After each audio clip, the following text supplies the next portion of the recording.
Čaute gastromaniaci. Dnes si ukážeme, ako spraviť úplne peckovú grillovanú zeleninu, ktorá nekončí ako bezchutná mäkká kaša, ale ako chrumkavá bomba. Zober pevnú zeleninu, ideálne cuketu, papriku a baklažán, ktoré perfektne držia tvár. K tomu vytiahni olivový olej, sol a na vymakanú marinádu trochu medu a sojovú omáčku. Nakrájaj všetko na rovnaké kúsky a pred grillovaním zeleninu hneď posol, lebo sol vytiahne prebytočnú vodu a zaručí chrumkavosť. Potom ju zľahka obal v olivovom oleji, ktorý chráni povrch a zintenzívni chuť. V miske zmiešaj med so sojovkou a šupni to k zelenine pre ten správny karamelizovaný šmrnc.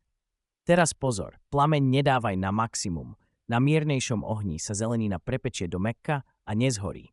Hoď to celé do grilovacieho koša. Nech sa ti malé kúsky ľahko otáčajú a nepadajú do uhlia.